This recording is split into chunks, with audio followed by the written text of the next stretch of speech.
టన్నుల కొద్దీ ఇసుకను తోడేస్తున్న అక్రమార్కుల దగ్గర నుంచి అధికారులు మామూలు దండుకుంటున్నారు. రీచుల్లో రెవెన్యూ, మైనింగ్ మొదలు ఆర్టీఏ, పోలీస్ అధికారులు, మీడియా వరకు అంతా మామూలు దందానే. నెలకు లక్షల కొద్దీ జీతాలిచ్చి ఇసుకను వాగులు దాటిస్తున్నారు. ఒక కరీంనగర్ జిల్లాలో రోజు 10 కోట్ల రూపాయల ఇసుక దందా సాగుతోంది. దాహం తీర్చే చెలిమెలు ఆవిరైపోతున్నప్పటికీ కూడా ఇసుక మాఫియా ఆగడం లేదు. ఆ మాఫియా ఆగడాలు అన్నీ కావాలని చెప్పాలి. ఓపెన్గా ఇంత జరుగుతున్నా ప్రభుత్వం ఎందుకు స్పందించట్లేదు? ప్రభుత్వానికి తెలిసే ఈ మాఫియా జరుగుతుందా, లేకుంటే తెలియకుండా జరుగుతుందా? ఇసుక మాఫియా వెనుక ఎవరెవరి హస్తం ఎంత ఉంది? అంతేకాదు, ఇసుక మాఫియా ఈ ఇసుక రీచ్ నుంచి మొదలైన మామూలు పర్వం ఎవరెవరికి ఎంతెంత ఇచ్చుకుంటున్నారు, ఎవరు ఎంతెంత పుచ్చుకుంటున్నారు, ఒకసారి తెలుసుకునే ప్రయత్నం చేద్దాం. ప్రజల కోసమేనంటూ సర్కార్ తీసుకొచ్చిన కొత్త ఇసుక విధానం ఇప్పుడు అధికారుల అవినీతికి, దళారుల అక్రమాలకు, నేతల మామూళ్ల పర్వానికి అడ్డాగా మారింది. తెలంగాణ జిల్లాలో అధికార పార్టీ నేతలు, దళారులు కింగ్ మేకర్లుగా మారిపోతున్నారు. కరీంనగర్ జిల్లాలో గోదావరి నది, ఉపనదులపై 20 ఇసుక క్వారీలు అందుబాటులో ఉన్నాయి. ప్రస్తుతం 3.87 కోట్ల క్యూబిక్ మీటర్ల ఇసుక అందుబాటులో ఉంది. అయితే గోదావరి ఒడ్డున పేరుకుపోయిన ఇసుక మేటల్ని రవాణా చేసేందుకు తెలంగాణ ప్రభుత్వం సరికొత్తగా ఓ పాలసీ అందుబాటులోకి తెచ్చింది. గతంలో దొంగచాటుగా రవాణా చేసుకునేవారు. ఇచ్చినా కొన్ని క్వారీలకు మాత్రమే అనుమతులిచ్చారు. కానీ తెలంగాణ ప్రభుత్వం ఆన్లైన్ ద్వారా ఇసుక బుకింగ్ చేసుకునే అవకాశం ఇచ్చింది. కొన్ని ఇసుక రీచ్లను కాంట్రాక్టర్లకు కూడా అప్పగించింది. దీంతో సర్కార్ ఇసుక అమ్మకాలు ఇక ఓపెన్ అని భావించింది. కానీ ఇక్కడే అసలు అవినీతికి ప్రభుత్వం గ్రీన్ సిగ్నల్ ఇచ్చింది. ఇసుక ఆన్లైన్ బుకింగ్ విధానం ద్వారా సామాన్య మానవులు ఇళ్లు కట్టుకునేందుకు బుకింగ్ చేసుకుంటున్నారా? గ్రామీణ ప్రాంతాల్లో వాగుల్లో, వంకల్లో లభించే ఇసుక ఆయా ప్రాంతాల వారికి కరువయ్యే పరిస్థితి. దీంతో వారు కూడా ఇసుక బ్రోకర్లను ఆశ్రయించాల్సిన దుస్థితి. ఆన్లైన్ లో బుకింగ్ చేసి ఎక్కువ ఇసుకను తోడేసి లారీల్లో ఓవర్లోడ్ చేసి మరి మరో చోటకు తీసుకొచ్చి డంపింగ్ చేసి దాన్ని బ్లాక్ లో అమ్ముకుంటున్నారు. ఇక హైదరాబాద్ కు వెళ్లే ఇసుక లారీల గురించి మరి చెప్పక్కర్లేదు.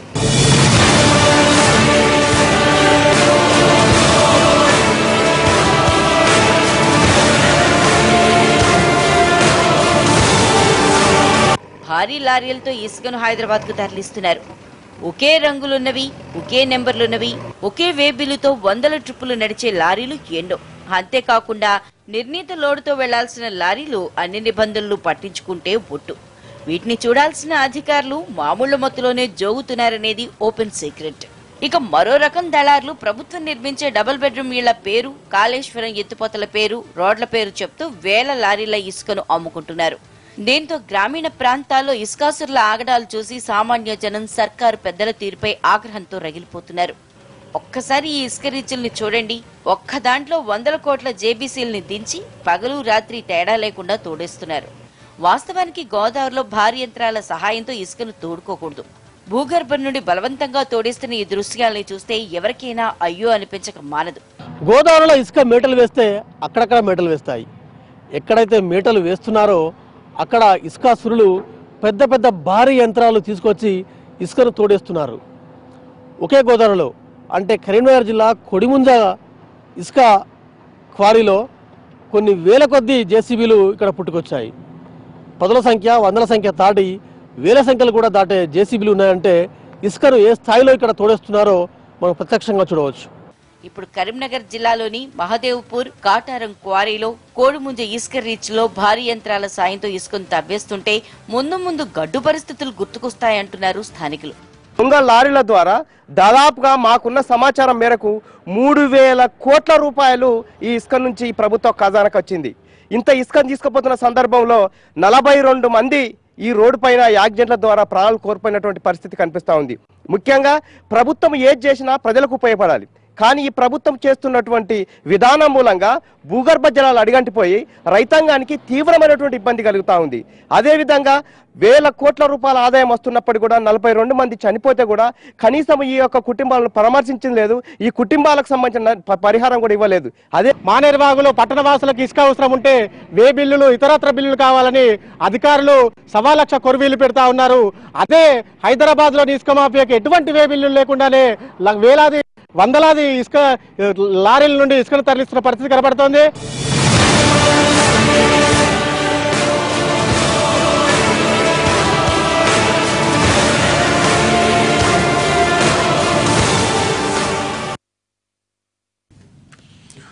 ఇసుకాసురులను వ్యాపారులనుకోవాలా లేక మాఫియాగా భావించాలా?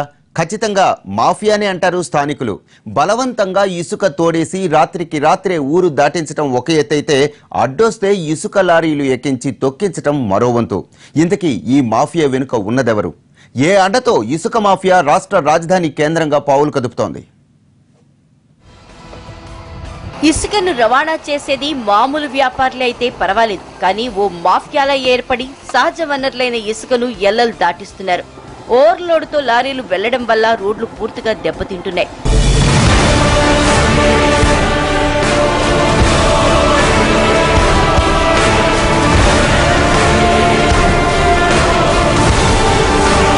ఇప్పటికీ 2 సార్లు వేసిన ప్రధాన రహదారులు అధ్వానంగా తయారు కాగా, లారీలు వచ్చే పరిసర గ్రామాల్లో ఉన్నవి అసలు రూట్లే కావు.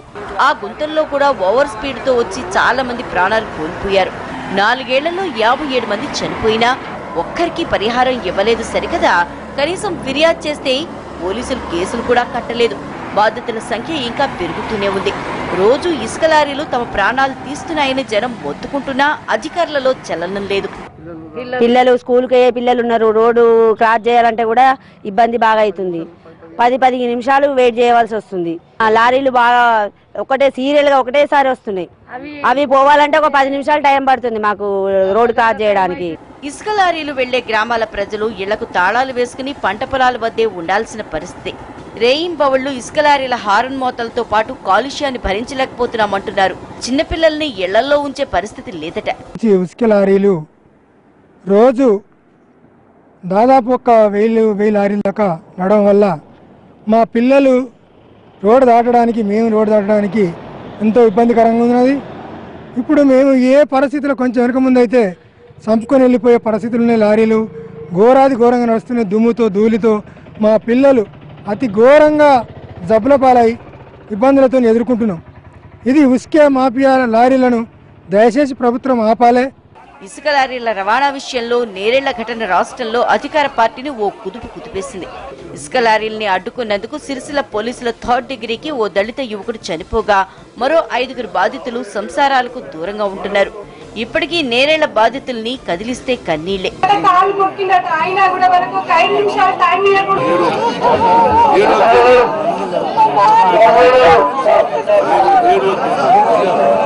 నేరేళ్ల ఘటనపై విపక్షాలు ఓ రేంజ్లో స్పందిస్తున్నాయి. అయినప్పటికీ ఇసుక రవాణా అడ్డుకట్ట కాదు కదా, కనీసం లారీల సంఖ్య కూడా తగ్గలేదు. ఇసుకాసురులపై విపక్షాలన్నీ ఏకమై తాజాగా పాదయాత్ర కూడా చేపట్టాయి. సిద్దిపేట నుండి సిరిసిల్ల వరకు పాదయాత్ర చేపట్టి నేరేళ్ల ఇసుక బాధితులకు న్యాయం చేయాలని డిమాండ్ చేశారు. చాలా మందికి ఇక్కడ ప్రమాదాలైనవి. ఈ ప్రమాదాలు నివారించాలని చెప్పి చాలామంది చుట్టుపక్కల గ్రామాల ప్రజలందరూ, నేరేళ్ల చుట్టుపక్కల గ్రామ ప్రజలందరూ కూడా ప్రభుత్వానికి విన్నవించుకున్న ప్రయోజనం లేకపోయింది. న్యాయాన్ని చేకూర్చడానికి ఒక ప్రయత్నం చేస్తూనే ఉన్నాం. అందులో భాగమే ఇవాళ ఈ పాదయాత్ర. ఈ పాదయాత్ర ఇప్పటికైనా ప్రభుత్వం కళ్ళు తెరిచి బాధితులకు న్యాయం చేస్తుందని ఆశిస్తున్నాం. చేయకపోయిన ఎడల మా పోరాటం కొనసాగుతుందని కూడా స్పష్టంగా చెప్పదలిచాను. రాజన్న సిరిసిల్ల జిల్లాలో ఉన్న ఇసుక రీచులన్నీ మంత్రి కేటీఆర్ అనుచరులే నడిపిస్తున్నారన్న విమర్శలు వినిపిస్తున్నాయి. జిల్లా కలెక్టర్ కూడా వీరిని అడిగే పరిస్థితి లేదంటే సీన్ ఎంత ఘోరంగా ఉందో అర్థం చేసుకో. ఇసుక మామూళ్ల మత్తులో ఏ శాఖలుంటాయి? ఎవరెవరికి ఎంతెంత ముడుతుంది? ఈ ఉద్యోగస్తులకు జీతరాళ్ల కన్నా ఇసుక మీద సంపాదించేది ఎక్కువ. ఇసుక అక్రమ రవాణాను అరికట్టేది పోలీసులు, మైనింగ్, రవాణా, రెవెన్యూ శాఖలు. అంటే ఈ డిపార్ట్మెంట్లన్నీ కలిసి పనిచేసి ఇసుకాసురుల పట్ల కఠినంగా వ్యవహరించాలి. కానీ అధికారులు అలా చెయ్యలేరు, చెయ్యనివ్వరు కూడా. కోడిముంజు క్వారీ నుండి సిఐ, డిఎస్పీ, ఎస్పీ స్థాయిలో మామూలు వెళ్తున్నాయి.